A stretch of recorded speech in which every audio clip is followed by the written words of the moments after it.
Olá, bem-vindos ao nosso encontro de hoje, o dia 123 do nosso plano de leitura. Hoje a gente vai mergulhar num tema que, olha, todo mundo já passou. Como é que a gente acha um norte quando parece que estamos perdidos? Vamos ver como a direção divina pode surgir de maneiras que a gente nem imagina e como as nossas respostas a ela mudam tudo. Pois é, todo mundo já se sentiu assim, né? Sem saber para que lado ir. As leituras de hoje são interessantes porque elas nos jogam no meio de um debate super tenso na igreja primitiva, depois nos levam para perto de um homem sofrendo muito e, por fim, para um campo de batalha onde a obediência não foi, digamos, completa. Vamos ver o que dá para aprender com tudo isso. Para começar, a gente vai lá para Atos, capítulo 15. A igreja recém-nascida estava quase se partindo no meio por causa de uma questão bem delicada. O jeito como eles buscaram uma resposta juntos ensina muito sobre como encontrar clareza quando se está em comunidade. Tenta imaginar a cena. De um lado você tem os crentes que vieram do judaísmo super apegados às tradições. Do outro, os novos convertidos, de outras culturas, se sentindo sobrecarregados. Isso aí não era só uma discussão teórica, não. Mexia com a identidade e a fé de todo mundo. A união da igreja estava por um fio. E aqui está a frase que muda o jogo. Pareceu bem ao Espírito Santo e a nós. Isso é, uau, revolucionário. Eles não dizem que receberam uma ordem do céu, nem que decidiram tudo sozinhos. Eles declaram uma parceria, uma colaboração entre o divino e o humano. Essa ideia é simplesmente fundamental. E a solução?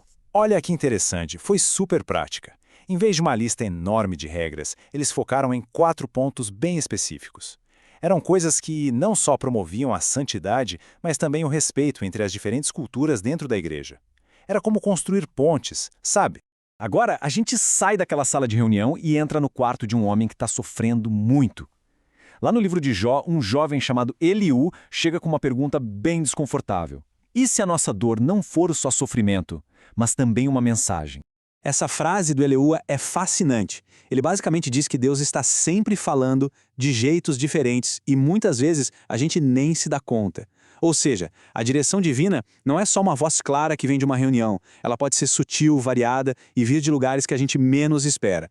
O que o Eliú descreve é quase um processo. Começa com avisos mais leves, tipo sonhos. Se a gente não ouve, a disciplina pode ficar mais intensa, como a dor física. Mas o ponto principal é este: o objetivo nunca é punir, e sim restaurar. A dor, nesse caso, é vista como um caminho de volta para a vida. Nossa terceira história vem lá de Juízes e mostra o que acontece quando a direção é super clara, mas a resposta é, bem, incompleta. É aquele caso clássico de um começo incrível que vai perdendo o fôlego no meio do caminho. Aqui não tem nenhuma dúvida. Eles pedem uma direção e recebem uma resposta direta, específica, sem nenhuma ambiguidade. Judá vai primeiro. A ordem de batalha foi dada, preto no branco. E no começo, tudo funciona que é uma maravilha. A obediência traz um sucesso atrás do outro. Vitória, conquista, avanço. Eles seguem o plano e o resultado é impressionante. Parecia que nada podia dar errado. E de repente, a música para. A frase "não expulsaram" começa a se repetir no texto, como um eco, tribo após tribo. Aquele impulso inicial, aquela obediência total, começa a virar acomodação. O trabalho ficou pela metade. E esse slide aqui, nossa, ele mostra exatamente o ponto da virada. Veja só, na esquerda, sucesso nas montanhas, onde eles obedeceram. Na direita, fracasso nas planícies. E o motivo?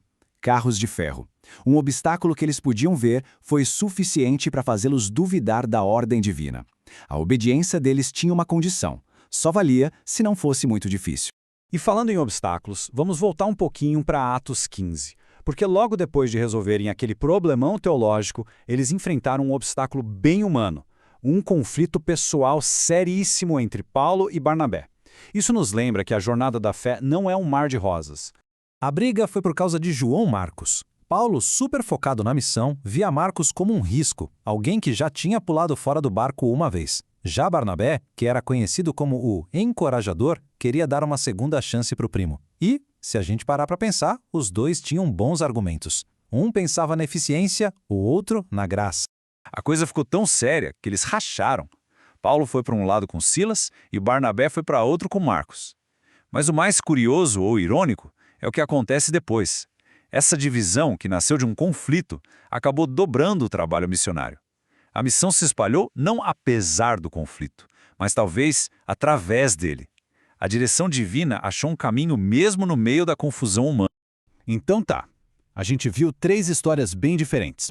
O que a gente aprende quando coloca todas elas lado a lado? Elas acabam montando um mapa bem interessante de como a orientação divina funciona e de como as nossas respostas definem o resultado. Vamos amarrar as pontas.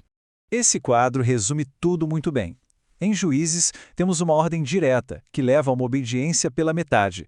Em Atos, a orientação vem da comunidade e resulta em crescimento. E em Jó, a correção vem pela dor e leva à restauração. Fica bem claro como a nossa resposta é a peça que define o final da história.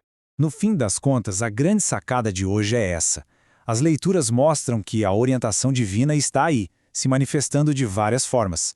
A verdadeira questão não é se Deus está falando, mas se estamos ouvindo e como vamos responder. É a nossa resposta, seja obediência total, escuta em comunidade ou humildade na dor, que transforma a direção em um resultado bom. E aí, essa análise ajudou a clarear as ideias? Se sim, não esquece de deixar sua curtida e seguir o canal Pneuma BR para a gente continuar essa jornada de descobertas. Para a gente fechar, fica uma pergunta para reflexão.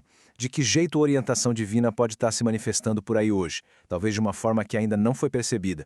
Fica aí a reflexão. Obrigado pela companhia e até a próxima.